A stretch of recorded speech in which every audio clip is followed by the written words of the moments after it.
Hello everyone, आज date है 21 जुलाई 2022 और द हिंदू न्यूज एनालिसिस में आपका स्वागत है। इस वीडियो में हम द हिंदू की इंपॉर्टेंट न्यूज़ को एग्जाम के पॉइंट ऑफ व्यू से डिस्कस करेंगे। नीचे डिस्क्रिप्शन बॉक्स में Telegram channel Volcano IAS academy का लिंक दिया हुआ है।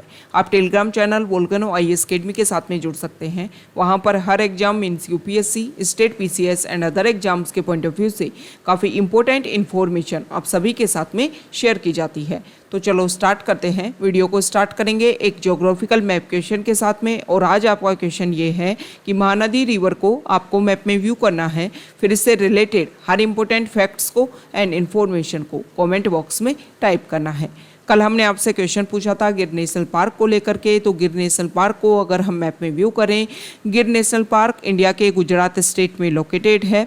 एशियाटिक लायंस की अगर हम बात करें तो गिर फॉरेस्ट जो है वो इंडिया में ओनली नेचुरल हैबिटाट है एशियाटिक लायन का। एशियाटिक लायन जो है वो पहले अदर कंट्रीज़ में भी पाया जाता था, लेकिन टाइम के साथ में उसकी संख्या डिक्रीज हुई और इंडिया में अगर हम बात करें तो नेचुरल हैबिटाट के रूप में गिर फॉरेस्ट ही प्रेजेंट टाइम में एग्जिस्ट करता है।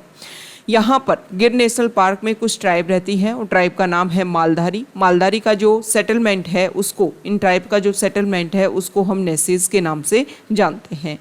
गुजरात में गिर नेशनल पार्क के अलावा कुछ अदर नेशनल पार्क और हैं और उनके नेम की अगर हम बात करें तो उनके नेम है ब्लैक बक नेशनल पार्क, इसके अलावा वंस्टा नेशनल पार्क और है मैरीन नेशनल पार्क। ये कुछ बेसिक फैक्ट्स हैं गिर national park and Gujarat state को लेकर के जो हमारे एग्जाम के पॉइंट ऑफ व्यू से इम्पोर्टेंट है।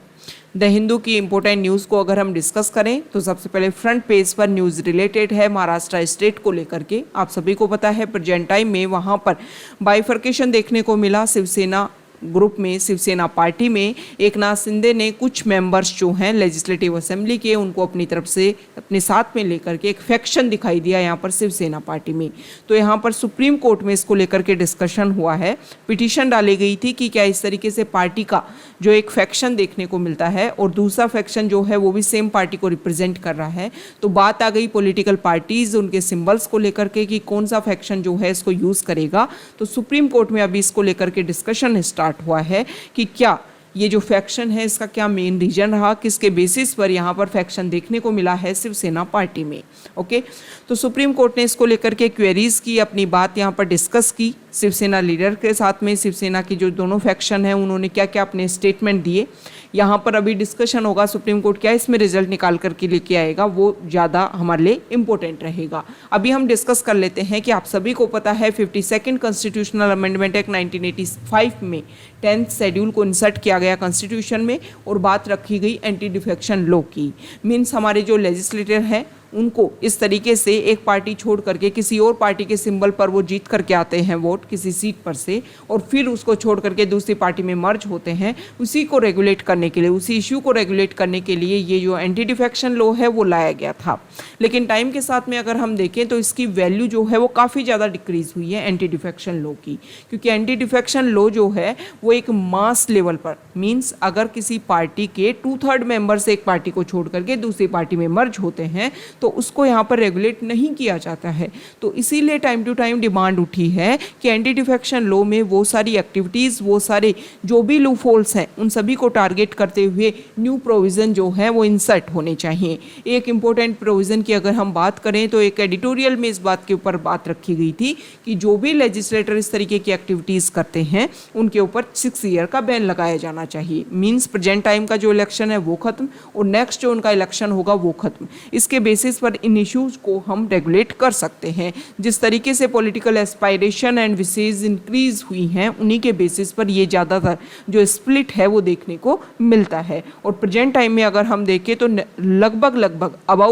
लगभग हर स्टेट में इस तरीके का इशू जो है वो लगभग देखने को मिल रहा है। बात कर लीजिए चाहे आप मध्य प्रदेश की और बात कर लीजिए चाहे कर्नाटका की, तो ये कुछ इश्यूज हैं। नॉर्थ ईस्ट में भी इस तरीके के इश्यूज देखने को मिले हैं, तो इनको रेगुलेट करने की ज़रूरत है। इस आर्टिकल में बताया गया है कि 10th शेड्यूल का पैराग्राफ 3 जो है उसको हालांकि 91st कॉन्स्टिट्यूशनल अमेंडमेंट एक्ट 2003 के द्वारा इसको रिमूव कर दिया गया, लेकिन इसमें एक बात रखी गई थी कि disqualification does not apply if a political party has split and no fewer than 1/3 of the members of the original party form a new faction. Okay, इसमें बताया गया था कि एक पॉलिटिकल पार्टी के 1/3 मेंबर अगर हट करके एक नया फैक्शन बनाते हैं तो उनके ऊपर कोई भी एंटी डिफेक्शन लॉ से रिलेटेड जो प्रोविज़न है वो इम्प्लीमेंट नहीं होंगे। हालांकि इस पार्ट को हटा दिया गया है। तो अब ये नया जो डिस्कशन है ये फैक्शन को लेकर के जो नया इशू हुआ है, क्योंकि महाराष्ट्र में हमने देखा कि उन्होंने शिवसेना को ही प्रेजेंट किया है। उन्होंने बोला कि रियल शिवसेना हम हैं, एकनाथ शिंदे और उनके सपोर्टर्स ये बात बोलते हैं। तो अब यहाँ पर ये डिसीजन होना है कि शिवसेना जो पार्टी है वो किससे बिलोंग करेगी और किस तरीके से इस एक्टिविटी को सॉल्व किया जाएगा। नेक्स्ट यहाँ पर एक आर्टिकल है श्रीलंका कंट्री को लेकर के, और रानिल विक्रमसिंघे जो वहाँ के प्राइम मिनिस्टर थे और एक्टिंग प्रेसिडेंट थे वो वहाँ के नए प्रेसिडेंट बने हैं। इससे पहले जो रानिल विक्रमसिंघे जो हैं वो श्रीलंका जो कंट्री है उसके 6 टाइम प्राइम मिनिस्टर रह चुके हैं और प्रेजेंट टाइम में एक्टिंग प्रेसिडेंट थे वो। ओके, यहाँ पर उनके मेंबर हाउस की स्ट्रेंथ की अगर हम बात करें श्रीलंका में तो 225 वहाँ के मेंबर हाउस हैं, मेंबर्स हैं, जिसमें 134 ने इनको सपोर्ट किया है। हालांकि अपोजिशन में कुछ और मेंबर्स भी यहाँ पर खड़े हुए थे प्रेसिडेंट की पोस्ट के लिए, लेकिन इनको मेजोरिटी जो है वो रानिल विक्रमसिंघे को मिली है। अब यहाँ पर बहुत सारे इश्यूज हैं रानिल विक्रमसिंघे के लिए, बहुत सारी प्रॉब्लम्स हैं। उन सारी चीज़ों को किस तरीके से रेगुलेट करते हैं, किस तरीके से सॉल्व करने की कोशिश करते हैं, ये बहुत ज़्यादा इम्पोर्टेंट उनके लिए होने वाला है। यहाँ पर जो आर्टिकल है ये आर्टिकल है, देखो, हाँ, अल्ट न्यूज़ के को फाउंडर हैं मोहम्मद जुबी, उनके ऊपर FIR रजिस्टर हुई 2018 में। उन्होंने एक ट्वीट किया था और उस ट्वीट के बेसिस पर जगह जगह उनको लेकर के FIR हुई। कुछ और भी केस उनके ऊपर रजिस्टर हुए, तो उनको एक बार बेल भी मिल गई थी, लेकिन अदर केसेस में इन्वॉल्वमेंट होने की वजह से दूसरी जगह उनको अरेस्ट कर लिया गया। इसी को लेकर के सुप्रीम कोर्ट में अब डिस्कशन हुआ, तो सुप्रीम कोर्ट ने उनको जो बेल है वो ग्रांट कर दी है। सुप्रीम कोर्ट ने ये भी बोला है कि ट्वीटिंग करने से उनको बार नहीं किया जाता है। इसके अलावा ये भी बोला गया है कि अगर सेम केस में उनको लेकर के अलग अलग जगह पर FIR रजिस्टर होती है तो उन सभी को एक ही जगह पर क्या किया जाएगा, डिस्कशन किया जाएगा। दिल्ली हाई कोर्ट में इसका डिस्कशन होगा, और जब भी इस तरीके के फ्यूचर में सेम इशू के लिए केस रजिस्टर होते हैं तो दिल्ली हाई कोर्ट में ही उन सारे इशूज को सॉल्व करने की कोशिश की जाएगी। नेक्स्ट इंपॉर्टेंट आर्टिकल है चाइना और इंडिया दोनों के पास, आपको पता है कि दोनों के बीच में रेगुलर डिस्कशन चल रहा है। 2020 में जब इशू हुआ उसके बाद में इंडिया ने अपनी तरफ से कोशिश की, हमने जो पेंगोंग त्सो लेक है उसका जो सर्दर्न पार्ट है उसको अपने अंडर किया। हाईएस्ट होने की वजह से हम इजीली टारगेट कर पा रहे थे चाइना की आर्मी को। इस बात को लेकर के चाइना को लगा कि यहाँ पर अगर इंडिया के लेवल पर अगर हम देखें तो इंडिया काफ़ी ज़्यादा स्ट्रॉन्ग लेवल पे है प्रेजेंट टाइम में। बात हो रही है 2020 की। उसके बाद में डिस्कशन स्टार्ट होता है। डिस्कशन स्टार्ट हुआ कि प्रोसीजर, एक सेटलमेंट जो भी आएगा हम वो करेंगे डिस्कशन के थ्रू। डिसएंगेजमेंट प्रोसीजर स्टार्ट हुआ, लेकिन अभी तक कोई भी मैक्सिमम जो रिजल्ट आना चाहिए था वो नहीं आया है। चाइना जो है वो रेगुलर अपनी तरफ से कोशिश कर रहा है कि जो भी उनका बॉर्डर एरियाज़ हैं वहाँ पर उनकी कंस्ट्रक्शन एक्टिविटीज़ जो हैं वो काफ़ी से ज़्यादा इंक्रीज़ हो। अब यहाँ पर अक्सई चीन, आप सभी को पता है इंडिया का पार्ट है, चाइना ने इसको अपने अंडर कर रखा है। तो इस डिस्प्यूटेड एरिया में चाइना जो है वो यहाँ पर अपना हाईवे प्रोजेक्ट इम्प्लीमेंट करने की कोशिश कर रहा है। 2035 तक 2035 तक ये जो प्रोजेक्ट है वो कंप्लीट होगा, और कंप्लीट करने की वजह से हमारे इंडिया के लिए प्रॉब्लम्स क्रिएट होंगी। हमारे बॉर्डर एरियाज़ में जितना ज़्यादा इंफ्रास्ट्रक्चर चाइना डेवलप करेगा उतना ज़्यादा हमें भी अपने डिफेंस को वहाँ पर मजबूत करने के लिए वहाँ पर एक्टिविटी करनी होगी। और एक्टिविटी के बेसिस पर अगर हम देखें ना तो हिमालयन रीजन में वहाँ पर लैंडस्लिप जैसे इशू, लैंडस्लाइड जैसे इशू जो देखने को मिल रहे हैं, उसका एक मेन रीजन भी ये है कि वहाँ पर हम डेवलपमेंट के ऊपर काफ़ी ज़्यादा फोकस कर रहे हैं।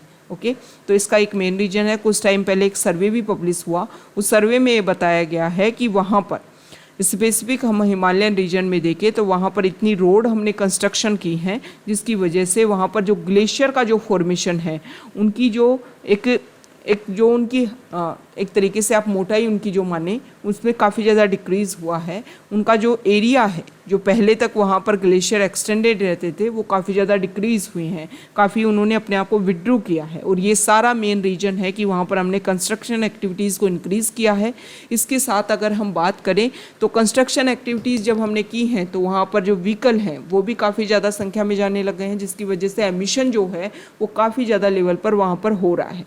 और इसी का मेन रीजन है कि वो सारे इशू जो हैं, वो सारी प्रॉब्लम जो हैं वहाँ पर सामने आ रही हैं। तो यहाँ पर चाइना जब अपना इन्वॉल्वमेंट इंक्रीज़ कर रहा है तो इंडिया को भी करना पड़ता है, और ये बेसिक रीजन है कि अगर हमारे नेबर कंट्रीज़ के साथ में हमारे रिलेशन बेहतरीन हो तो बहुत सारा हमारा एक्सपेंडिचर जो है वो इन एक्टिविटीज़ में खर्च होने के बजाय हम हमारे ग्रोथ एंड डेवलपमेंट में उन सभी को इन्वेस्ट कर सकते हैं। देखो चाइना का तो ये इशू रहा ही है कि डिस्प्यूटेड रीजन में वो क्या करेंगे, इस तरीके की कंस्ट्रक्शन एक्टिविटीज़ करेंगे। अब यहाँ पर अक्सर चीन में कर रहे हैं। कुछ टाइम पहले आप सभी को पता है कि यहाँ पर मैप के थ्रू अगर हम देखें, यहाँ देखिए जैसे ये इंडिया है और इंडिया का ये जम्मू एंड कश्मीर वाला जो रीजन है जो पहले स्टेट था, फिर इसको 2019 में यहाँ पर बाइफिकेशन इसका करके इसको बना दिया गया है UT, Jammu and Kashmir and Ladakh, 2 UT यहाँ पर बना दी गई हैं। तो यहाँ पर ये वाला जो रीजन है वो है POK, पाकिस्तान ऑक्यूपाइड कश्मीर। 1947 के टाइम में जब यहाँ के राजा थे हरि सिंह और उन्होंने बोला कि वो इंडिपेंडेंट रहेंगे, इंडिया के साथ में मर्ज नहीं होंगे, तब यहाँ पर पाकिस्तान ने इसको एक्सेस करने की कोशिश की। फिर उन्होंने हेल्प मांगी इंडिया के साथ में, इंडिया ने अपनी आर्मी यहाँ पर सेंड की और फिर ये एरिया तब तक जो है वो पाकिस्तान अपने अंडर कर चुका था। लेकिन इंडिया जो है इस चीज़ को लेकर के 1948 में हम UN में भी गए, UN ने इसको लेकर के रेजोल्यूशन भी पास किया और इसको लेकर के UN ने ये भी बोला कि इंडिया जो है वो अपनी आर्मी को यहाँ से हटाए, पाकिस्तान अपनी आर्मी को हटाए, फिर यहाँ पर जो है लोगों से बात पूछी जाए और फिर इसका रिजल्ट सामने निकल करके आए। ना यहाँ से पाकिस्तान ने कभी अपने आप को पीछे किया है और इसी की वजह से इंडिया की आर्मी भी यहाँ पर रेगुलर बनी हुई है और ये इशू अभी तक सॉल्व हो ही नहीं पाया है। तो यहाँ पर POK वाला जो रीजन है डिस्प्यूटेड एरिया है, सभी को पता है, इंडिया अपना क्लेम करता है, पाकिस्तान अपना क्लेम करता है। इस एरिया में भी चाइना ने पाकिस्तान को कनेक्ट करने के लिए अपना जो रोड एंड बेल्ट जो भी इनिशिएटिव उनका था, 1 रोड 1 बेल्ट इनिशिएटिव, उसी के थ्रू यहाँ पर उन्होंने हाईवे जो है उसका कंस्ट्रक्शन किया है CPEC प्रोग्राम के तहत। Okay, China Pakistan economic corridor जो है वो यहाँ पर डेवलप किया और यहाँ की जो उसकी सिटीज़ हैं उनको कनेक्ट करते हुए अरेबियन सी तक अपनी रीच बनाई। ओके, जिस तरीके से यहाँ पर पाकिस्तान से बॉर्डर शेयर करते हुए कौन सा कंट्री है, ईरान है। ईरान में हमने, इंडिया ने यहाँ पर चाहबार पोर्ट डेवलप किया है, सेम इसी तरीके से यहाँ पर पाकिस्तान ने भी अपना ग्वादर पोर्ट डेवलप किया है चाइना की असिस्टेंस से। ओके, तो हर जगह जहाँ पर इंडिया कोई भी कंस्ट्रक्शन एक्टिविटी करता है उसको काउंटर करने की कोशिश की जाती है। और अब ये है अक्सई चीन वाला रीजन और यहाँ पर चाइना जो है वो हाईवे को कंस्ट्रक्शन कर रहा है। ओके, नेक्स्ट इंपॉर्टेंट आर्टिकल है पेज नंबर 4 पर, और यहाँ पर जो आर्टिकल है सबसे पहले तो बताया गया है कि महाराष्ट्र में जो अभी लोकल बॉडी के जो इलेक्शन होंगे उसमें 27% रिजर्वेशन दिया जाएगा OBC कोटा को। तो यहाँ पर हम कुछ रिजर्वेशन की बात कर लेते हैं। रिजर्वेशन देने का मेन रीज़न ये है कि जो लोग इक्वल नहीं हैं उनको कुछ एक्स्ट्रा एफर्ट्स उनके लिए किए जाएं, जिसकी वजह से वो सभी लोगों के साथ में सोसाइटी में इक्वल खड़े हो सकें। अगर हम ओरिजिनली बात करें रिजर्वेशन की तो सबसे पहले रिजर्वेशन जो है वो सिर्फ SC को, ST को और एंग्लो इंडियन को दिया गया था लेजिस्लेटिव असेंबली के लिए और पार्लियामेंट के लिए।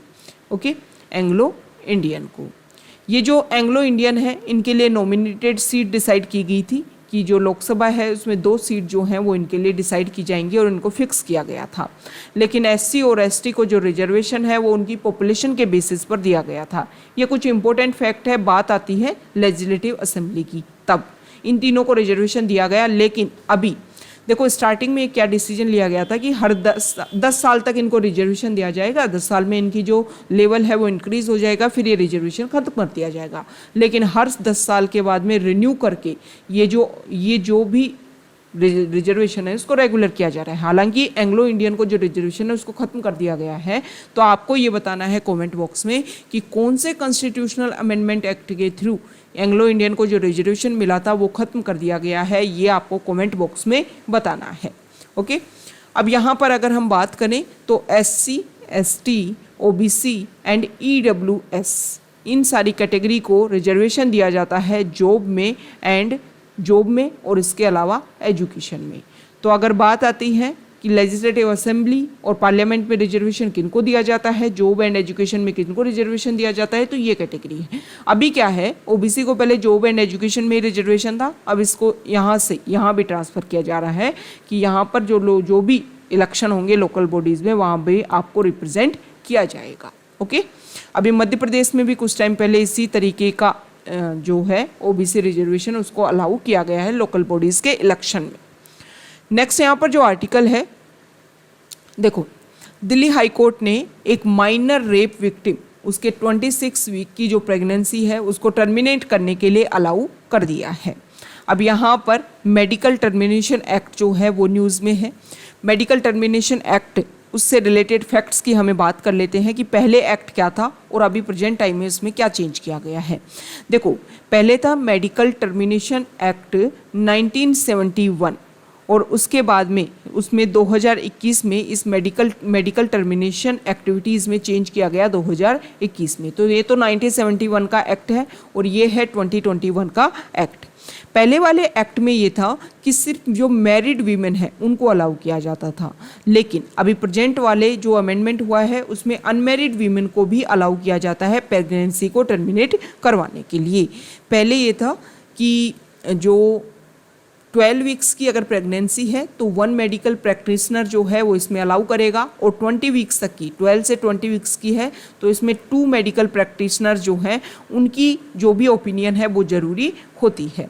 अगर कोई भी वीमेन उसकी जो भी सीक्रेसी है उन सभी को अगर ब्रीच किया जाता है, ओके, तो इसके ऊपर फाइन लगाया जाता था पहले भी, और 1000 का ही फाइन था।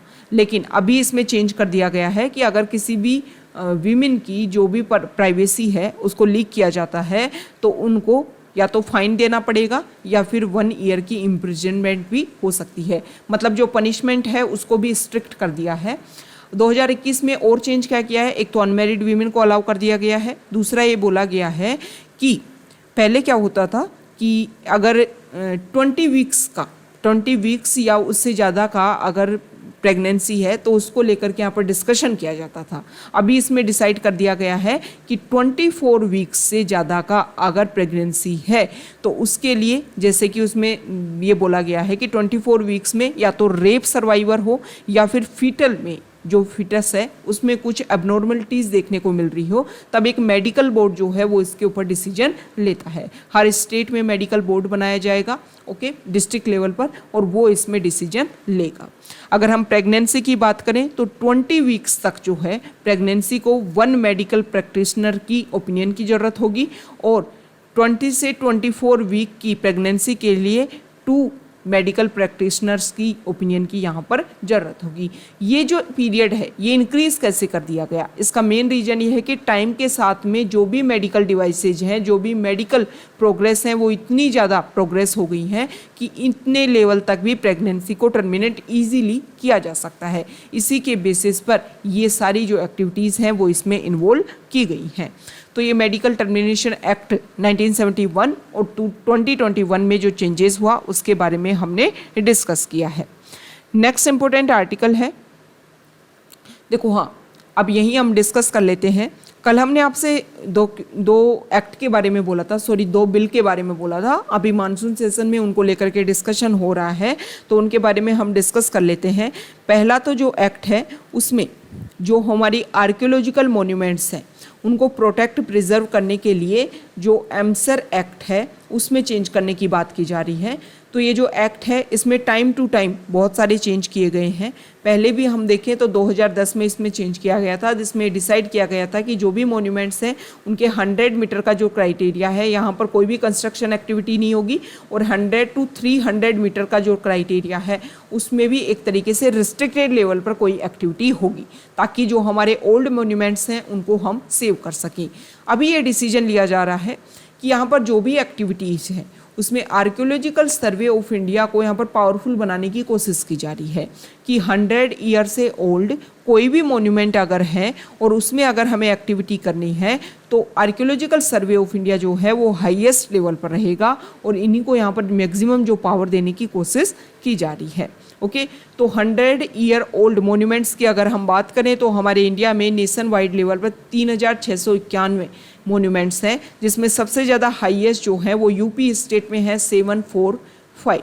ओके, तो इन सभी को प्रोटेक्ट करने के लिए आर्कियोलॉजिकल सर्वे ऑफ इंडिया, इसके अलावा ये बताया गया है कि कमिटीज़ कुछ बनाई जाएंगी, उन कमिटीज़ में ये डिस्कशन किया जाएगा कि किस तरीके से इन एक्टिविटीज़ को रेगुलेट किया जा सकता है। नेक्स्ट हमने एक्ट की बात की थी medical devices and cosmetics bill, इसमें भी चेंज करने की बात की जा रही है। 2022 में ये बिल लाया जा रहा है। ओके, और इसमें जो 1940s का जो एक्ट है उसको चेंज करने की कोशिश की जाएगी। तो सबसे पहले तो आपको ये पता है कि प्री इंडिपेंडेंस एक्ट था, तो इसमें चेंज करने की ज़रूरत है, क्योंकि हमने कुछ टाइम से डिस्कस किया है, कुछ टाइम से जो भी हमारे यहाँ पर जो भी एक्ट हैं, जो भी लॉज हैं, वो अगर बहुत पहले के हैं, बहुत पुराने हैं, बहुत टाइम पहले के हैं, तो उसमें चेंज किया जाए, ताकि ये देखा जाए कि इंडिपेंडेंस के बाद में इंडिया ने किस तरीके से यहाँ पर अपने आप को इंक्रीज़ किया है। तो सबसे पहले अगर हम बात करें, ये जो 2022 का जो मेडिकल डिवाइसेस एंड कॉस्मेटिक्स को लेकर के जो नया बिल आ रहा है, इसमें सबसे इम्पोर्टेंट बात तो इन सभी की जो डेफिनेशन है इनको अच्छे तरीके से डिफाइन किया गया है। मतलब मेडिकल डिवाइसेस इन सभी के बारे में बताया गया है कि ये होते क्या हैं। पहले क्या होता था, पहले वाले एक्ट में क्या था कि मेडिकल डिवाइसेज जो हैं वो ड्रग्स के अंडर ही आती थी, मेडिकल डिवाइसेज। अभी क्या है, मेडिकल डिवाइसेस को अलग से कैटेगरी में रिप्रेजेंट किया गया है नए बिल में। इसके अलावा मेडिकल डिवाइसेस के लिए एक बोर्ड भी बनाया जाएगा। जैसे पहले ड्रग्स को चेक किया जाता था ना, स्टेट लेवल पर उसके बोर्ड होते थे, उसके लेबोरेटरीज होते थे, अभी इसी तरीके से मेडिकल डिवाइसेस के भी इसमें बोर्ड बनाए जाएंगे। मेडिकल डिवाइसेस का किस तरीके से कौन से डिवाइस को अलाउ करना है, नहीं करना है, इसमें ये जो डिवाइस को जो अलाउ करेंगे ना, इसमें department of atomic energy, health ministry, department of science and technology, ministry of electronics, DRDO, इसके अलावा बायोमेडिकल टेक्नोलॉजी के एक्सपर्ट, बायोमटेरियल्स, पॉलीमर टेक्नोलॉजी, इन सभी के जो एक्सपर्ट है ना, वो इस बोर्ड में शामिल होंगे और वो मेडिकल डिवाइसेस को किस तरीके से अलाउ करना है उन सभी के बारे में बताएंगी। तो ये कुछ बेसिक फैक्ट्स हमने डिस्कस किए हैं कि किस तरीके से। इसके अलावा आयुष मिनिस्ट्री जो है, आयुष जो एरिया है मेडिकल सेक्टर में, उसमें कुछ नई, जैसे कि सिद्धा, सोवा और यूनानी होम्योपैथी, इन सभी को भी इसमें शामिल किया गया है। पहले अगर हम बात करें तो पहले इसमें मैक्सिमम जो है वो आयुर्वेदा, सिद्धा, यूनानी, इन सभी के ऊपर बात किया जाता था, लेकिन अभी इसमें और जो क्राइटेरिया है उसको भी इंक्रीज किया गया है। तो ये कुछ बेसिक क्राइटेरिया हैं इन नए बिल में जो हमारे लिए इम्पोर्टेंट हो जाते हैं। ओके, तो ये बिल अगर पास होता है, एक्ट बनता है, तब इसके जो बेसिक प्रोविजन है वो और हम अच्छे से डिस्कस कर लेंगे कि डिस्कशन के थ्रू क्या तो उसमें चेंज किया गया है या फिर पहले वाली जो सारी चीज़ें हैं वो ही इसमें रेगुलर की गई हैं। नेक्स्ट इम्पोर्टेंट आर्टिकल है एडिटोरियल पेज पर, और यहाँ पर जो फर्स्ट आर्टिकल है श्रीलंका को लेकर के है। श्रीलंका में जो इशू हैं और वहाँ के जो नए प्रेसिडेंट बने हैं उसी के बारे में इस आर्टिकल में बताया गया है कि किस तरीके से वहाँ पर स्टेबिलिटी लाई जाएगी। ये सबसे ज़्यादा इम्पोर्टेंट है नए प्रेसिडेंट के लिए। नेक्स्ट यहाँ पर जो आर्टिकल है MMR, ठीक है, मैटरनल मोर्टेलिटी रेट जो है उसके बारे में इस आर्टिकल में बताया गया है कि इंडिया 75 ईयर ऑफ इंडिपेंडेंस को सेलिब्रेट कर रहा है, लेकिन अभी भी अगर हम बात करें तो मैटरनल मोर्टेलिटी रेट इंडिया में काफ़ी ज़्यादा है। यहाँ पर बताया गया है कि SDG गोल्स में हमने 70 का टारगेट रखा है।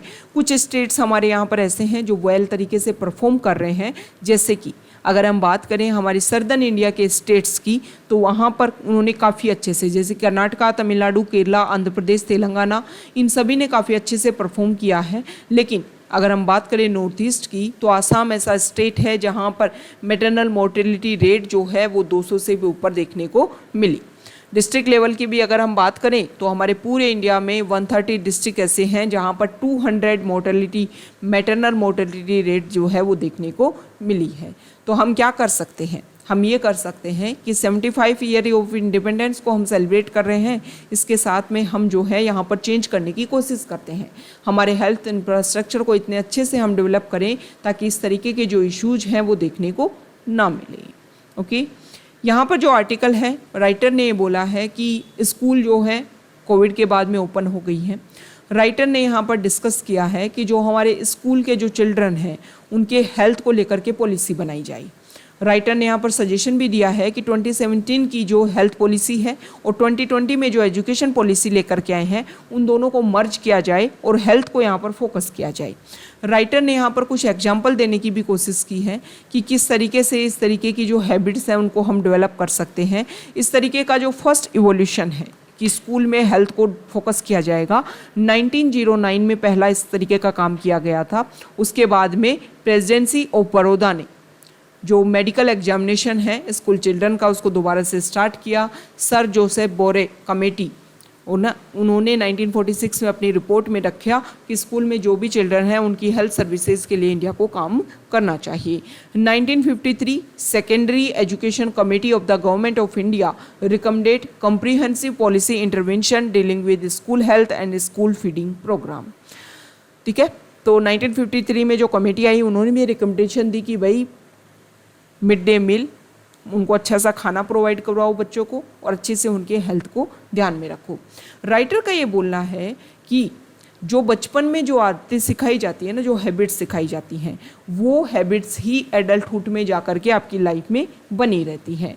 तो यहाँ पर अगर हम बच्चों को ये सिखाएंगे कि किस तरीके से टोबैको जो है वो आपको हेल्थ को इंजरियस करता है, क्योंकि बार बार ये देखा गया है कि जिन बच्चों ने अपनी स्कूल ड्यूरिंग डेज में ही इस तरीके की एक्टिविटीज़ में इन्वॉल्व होने लग गए थे, बाद में उनके ये केसेस ज़्यादा देखने को मिले हैं। तो अगर उनमें हम अवेयरनेस क्रिएट करेंगे, अगर उनमें हम इस तरीके की एक्टिविटीज़ लेकर के आएंगे कि अगर प्रॉब्लम है हेल्थ को लेकर के तो उसको लेकर के डिस्कशन होना चाहिए, उसका रिजल्ट निकल करके आना चाहिए। तो अवेयरनेस अगर गवर्नमेंट कोशिश करेगी तो हमारे एडल्टहुड में जो भी चिल्ड्रन जाएंगे वो सभी जो हैं वो हेल्थ के ऊपर फोकस करेंगे। मतलब कंट्री जो है वो अपना जो एक बेसिक प्रोविज़न अभी जो हायर लेवल पर एडल्ट लोगों के लिए जो हेल्थ पॉलिसीज़ हमने इम्प्लीमेंट की है उसको हमें चिल्ड्रन लेवल पर अप्लाई भी करना होगा। तभी जा कर के जो हमने एडल्ट के लिए जो स्कीम बार बार हम निकालते हैं ना उसके ऊपर गवर्नमेंट कम फोकस भी कर सकती है। अगर हमने चिल्ड्रन लेवल पर, चाइल्डहुड लेवल पर जो भी हमारी हेल्थ से रिलेटेड पॉलिसीज़ है उसको हमने इम्प्लीमेंट कर दिया तो। यहाँ पर जो आर्टिकल है इंडिया वियतनाम टाइज को लेकर के हैं। यहाँ पर ये बताया गया है 1980s के टाइम में ही इंडिया ने डिस्कशन स्टार्ट किया गया था।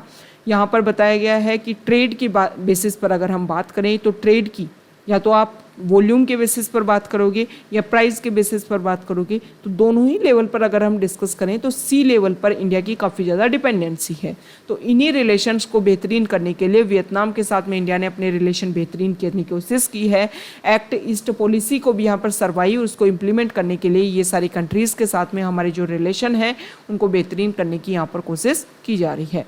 Next important article page number 7 पर, और इसमें कोविड के टाइम में किस तरीके से जो हमारे मोन्यूमेंट्स हैं उनसे किस तरीके से रेवेन्यू जो है वो कम जनरेट हुआ है उसी को लेकर के यहाँ पर डाटा दे रखे हैं। आप सभी को पता है कोविड के टाइम में जो भी टूरिज्म सेक्टर है वो काफ़ी ज़्यादा इफेक्ट हुआ था, और इसी का मेन रीजन है कि श्रीलंका में इस तरीके का क्राइसिस देखने को मिल रहा है क्योंकि उनकी इकोनॉमी जो है वो मैक्सिमम डिपेंडेंट करती है टूरिज्म सेक्टर पर। ओके, और टूरिज्म सेक्टर जो है वो तो काफ़ी ज़्यादा डिवास्ट हो गया था। अब यहाँ पर इंडिया के लेवल पर बताया गया है कि ताजमहल जो है वो अगर हम रेवेन्यू की बात करें कि टूरिज्म से कितना रेवेन्यू यहाँ जनरेट हो रहा है, तो सबसे टॉप लेवल पर मोन्यूमेंट है ताजमहल, जिससे सबसे ज़्यादा जो रेवेन्यू है वो जनरेट होता है। यहाँ पर बता रखे हैं कि कौन से स्टेट से कितना रेवेन्यू जो है वो किससे जनरेट होता है। उत्तर प्रदेश में सबसे ज़्यादा ताजमहल से, फिर यहाँ पर जो अदर जो भी स्पेशल मोन्यूमेंट्स हैं उन सभी से कितना कितना जनरेट होता है ये हमें नहीं पता होना चाहिए, बस हमें थोड़ा सी एक जनरल अवेयरनेस कि ताजमहल से सबसे ज़्यादा रेवेन्यू जो है वो जनरेट हो रहा है। और इससे ये भी पता चलना चाहिए कि हमारे जो टूरिज्म सेक्टर है वो कितना इन्वॉल्वमेंट दिखाता है हमारी इकोनॉमी में। यहाँ पर ये बता रखा है कि कोविड की वजह से किस तरीके से जो टूरिज्म सेक्टर है वो बिल्कुल डिक्रीज़ हो गया था, अभी दोबारा से इसमें जो है वो दोबारा से जो है हाइकअप देखने को मिल रहा है। नेक्स्ट इंपॉर्टेंट आर्टिकल है पेज नंबर 8 पर, और यहाँ पर जो अभी यूरोपियन कंट्रीज़ में जो इशू देखने को मिल रहा है फॉरेस्ट फायर, उसी के बारे में बता रखा है कि टेम्परेचर जिस तरीके से इंक्रीज़ हो रहा है उससे इस तरीके की एक्टिविटी जो हैं वो टाइम के साथ में इंक्रीज़ होगी। अगर हम देखें प्रेजेंट टाइम में तो वहाँ पर काफ़ी हाई लेवल टेम्परेचर देखने को मिल रहा है, फिर हीट वेव्स जो हैं वो काफ़ी ज़्यादा इफेक्ट कर रही हैं, और इन सभी का मेन रीजन अगर हम बात करें तो मेन रीजन है टेम्परेचर इंक्रीज़ होना। मीन्स हमें क्लाइमेट चेंज के ऊपर फोकस करना होगा। जो भी हम टारगेट लेकर के बना के आते हैं कोप की मीटिंग में या अदर जो भी इम्पोर्टेंट डिस्कशन होता है उन सभी टारगेट्स के इम्प्लीमेंटेशन पे हमें काम करना होगा, तभी जा कर के इस तरीके के जो इश्यूज हैं वो सॉल्व होंगे। ये जो आर्टिकल है तमिलनाडु में नीट को लेकर के जो प्रोटेस्ट है कि नीट नहीं होना चाहिए, 12th की जो परसेंटेज है उसके बेसिस पर जो भी मेडिकल कॉलेज हैं उसमें एडमिशन होना चाहिए। प्रॉब्लम यहाँ पर ये बताई जाती है कि नीट के एग्ज़ाम की प्रिपरेशन के लिए जो भी कोचिंग इंस्टीट्यूट की जो फीस होती है, तो रूरल बैकग्राउंड के जो बच्चे होते हैं या गवर्नमेंट स्कूल्स में जो बच्चे पढ़ते हैं वो उसको अफोर्ड नहीं कर पाते हैं। तो इसी को लेकर के इसको यहाँ पर एलिवेट करने की बात की जा रही है। तो क्या तमिलनाडु स्टेट एकमात्र ऐसा है? ऐसा नहीं है। अदर स्टेट भी इसको लेकर के टाइम टू टाइम अपनी एक्टिविटीज़ जो हैं वो रखते हैं। जैसे कि गुजरात ने भी इसको लेकर के रखा कि जो नीट का एग्ज़ाम है वो नहीं होना चाहिए। जम्मू एंड कश्मीर, आंध्र प्रदेश, तेलंगाना वो भी चाहते हैं कि इसमें क्या होना चाहिए कि स्टेट जो है वो अपने लेवल पर एग्ज़ाम जो है वो कंडक्ट करवाए। देखो यहाँ पर तमिलनाडु में A.K. राजा ने कमेटी बनाई गई और उस कमेटी ने ये डिस्कशन किया, ये रिजल्ट लेकर के आए कि हाँ, नीट की वजह से जो भी रूरल बैकग्राउंड के स्टूडेंट हैं, जो भी गवर्नमेंट स्कूल के स्टूडेंट हैं, उनको काफ़ी ज़्यादा इफेक्ट होता है। कोचिंग की फ़ीस वो अफोर्ड कर नहीं पाते, कोचिंग वो ले नहीं पाते, जिसकी वजह से उनका नीट एग्ज़ाम क्लियर नहीं हो पाता है। तो इसकी वजह से जो इक्वलिटी लेने की हम बात कर रहे हैं वो तो इक्वलिटी की लेवल पर यहाँ पर जो है वो डिफ्रेंशिएट क्रिएट हो रहा है। तो इन सारी एक्टिविटीज़ को रेगुलेट करने की ज़रूरत है। नेक्स्ट इंपॉर्टेंट आर्टिकल है पेज नंबर 12 पर, और यहाँ पर जो बताया गया है कि जल्द ही हमारे इंडिया में जो चीता हैं वो आ जाएंगे कूनो टाइगर रिजर्व में। ये जो चीता हैं उनको नामीबिया से लाया जा रहा है और इंडिया और नामीबिया के बीच में इसको लेकर के एग्रीमेंट हुआ था। देखो इसमें इस आर्टिकल में बताया गया है कि 1952 में इंडिया में जो चीता है उनको एक्सटिंक्ट डिक्लेयर कर दिया गया था कि कम्प्लीटली हमारे यहाँ पर ख़त्म हो गए हैं। तो यहाँ पर अब रिलोकेशन किया जा रहा है, अदर कंट्रीज से इंडिया में लाने की कोशिश की जा रही है। पहले ईरान के साथ में भी डिस्कशन हुआ था, लेकिन फिर बाद में ईरान के साथ में ये जो एग्रीमेंट है वो इम्प्लीमेंट नहीं हो पाया। फिर नामीबिया के साथ में अब ये डिस्कशन किया गया है कि जो भी चीता है उनको इंडिया में दोबारा से री इंट्रोड्यूस किया जा रहा है। नेक्स्ट इंपॉर्टेंट आर्टिकल है, यहाँ पर अग्निवीर स्कीम को लेकर के बताया गया। गवर्नमेंट ने बोला है कि अग्निवीर को जो भी कोटा मिलेगा अदर, जैसे कि 4 ईयर का उनका टर्म कंप्लीट होने के बाद में, जैसे कि वो अदर फोर्सेज में पार्टिसिपेट करते हैं, तो उनको हॉरिजेंटली यहाँ पर क्या मिलेगा, रिजर्वेशन मिलेगा। तो यहाँ पर ये बताया गया है कि बहुत सारी पोस्ट ऐसी हैं जिनकी मिनिमम एज मैक्सिमम एज जो है काफ़ी कम होती है। तो यहाँ पर अग्निवीर जो है वो अपने 4 ईयर का कंप्लीट अगर टर्म कंप्लीट करके आता है तो हो सकता है कि वो उनकी मैक्सिमम एज को भी पार कर दें। तो इसके बेसिस पर कुछ ऐसे बेसिक प्रोविज़न है जिनको लेकर के इशू बना रहता है कि किस तरीके से उन प्रॉब्लम को सॉल्व किया जाएगा। क्योंकि अग्निपथ स्कीम जो गवर्नमेंट लेकर के आई तो यहाँ पर रिजर्वेशन की बात ही तो की गई है ना, कि हर सेक्टर में आप रिजर्वेशन दीजिए कि हाँ 4 ईयर की टर्म के बाद में अग्निवीर जो भी निकल करके आएंगे, जो 75% यूथ जो है उसको हम हर जॉब में रिजर्वेशन देंगे, तभी जाकर के अग्निपथ स्कीम जो है वो यूथ के लिए बेनिफिशियल रहेगी। नेक्स्ट इंपॉर्टेंट आर्टिकल है फॉरेन पेज पर, और यहाँ पर जो आर्टिकल है वो रिलेटेड है रशिया यूक्रेन जो वॉर स्टार्ट हुआ उसके बाद में पहली बार रशिया के जो प्रेसिडेंट है वो विजिट पर हैं ईरान में, और यहाँ पर टर्की के जो प्रेसिडेंट है उनकी भी अवेलेबिलिटी है। डिस्कशन किया जाएगा बहुत सारे पॉइंट्स को लेकर के, किस तरीके से वेस्टर्न कंट्रीज़ जो हैं ईरान के ऊपर, रशिया के ऊपर रिस्ट्रिक्शंस लगा रही हैं, उन सभी टारगेट्स को यहाँ पर लेकर के डिस्कशन किया जा सकता है। ओके, अगर हम बात करें रशिया और यूक्रेन की, दोनों ही जो कंट्रीज़ हैं वो फ्यूल के बेसिस पर काफ़ी ज़्यादा रिच हैं, जिसके बेसिस पर ये देखने को मिल सकता है कि अपने यहाँ पर जो रिस्ट्रिक्शन है उन सभी को काउंटर करवाने के लिए वो भी फ्यूल बेसिस पर कुछ रिस्ट्रिक्शन पॉलिसीज़ लेकर के आ सकते हैं। अभी अगर हम बात करें तो संघाई कॉरपोरेशन ऑर्गेनाइजेशन में भी डिसीजन लिया गया है कि ईरान और बेलारूस को यहाँ पर क्या किया जाएगा, एंटर दी जाएगी SCO ऑर्गेनाइजेशन में। एक तरीके से HCO में आप सभी को पता है चाइना और रशिया दोनों हैं, और वो चाहते हैं कि वेस्टर्न कंट्रीज़ के खिलाफ में वो भी अपना एक ग्रुप बना सके जिसमें बहुत सारे कंट्री जो हैं वो उनके साथ में रहें। तो यहाँ पर अभी क्या डिस्कशन होगा इन दोनों के बीच में, किन किन पॉइंट्स के बीच में, जो भी जिन पॉइंट्स को लेकर के रूल्स एंड रेगुलेशन निकल करके आते हैं वो हमारे लिए इम्पोर्टेंट रहेंगे, उसके बेसिस पर वर्ल्ड लेवल पर क्या इफेक्ट देखने को मिलेगा वो इम्पोर्टेंट रहेगा। तो ये आज का हमारा द हिंदू न्यूज़पेपर का डिस्कशन था। आप सभी के लिए एक इम्पोर्टेंट नोटिफिकेशन है, आप हमारा टेलीग्राम चैनल जाकर के एक बार व्यू कीजिए। जो भी मेंटरशिप प्रोग्राम है उसमें ओनली फ्यू सीट जो हैं वो लेफ्ट हैं, आप ज्वाइन कर सकते हो, आपके लिए बहुत ज़्यादा इम्पोर्टेंट है। जल्दी हम 2023 के लिए डेडिकेटेड बहुत सारी क्वेरीज आ रही थी जिसमें मैक्सिमम जो स्टूडेंट्स हैं वो 2023 के लिए प्रिपरेशन कर रहे हैं, तो उनकी क्वेरीज के बेसिस पर उन्होंने जो बार बार ये बोला कि 2023 के लिए भी आप अपना बैच स्टार्ट कीजिए। तो जल्दी 2023 के लिए हम बैच अपना लेकर के आएंगे। 1 अगस्त से ये बैच जो है वो स्टार्ट होगा। इसको लेकर के जो भी बेसिक प्रोविज़न है वो आपको जल्द ही एक वीडियो के थ्रू आपके सामने रिवील किए जाएंगे कि क्या बेसिक मिनिमम चार्जेज होंगे जिसके बेसिस पर आप इसमें एंट्री ले सकते हो। इसके अलावा Q&A सीरीज, मॉर्निंग में आप अगर वीडियो देखते हो द हिंदू का तो क्वेश्चन एंड आंसर सीरीज जो इवनिंग में आती है वो आपके लिए बहुत ज़्यादा बेनिफिशियल है। प्लीज़ रेगुलर उसको व्यू कीजिए और आपके जो भी एक्स्ट्रा फैक्ट्स हैं उनको आप एनरिच कर सकते हैं। आपके एग्जाम के लिए वो काफ़ी ज़्यादा बेनिफिशियल है क्योंकि मॉर्निंग में हम यहाँ पर जो भी करंट में जो न्यूज़ है वो यहाँ पर डिस्कस करते हैं, उसके बाद में उसी से रिलेटेड करंट अफेयर से रिलेटेड क्वेश्चन जो हैं वहाँ डिस्कस किए जाते हैं।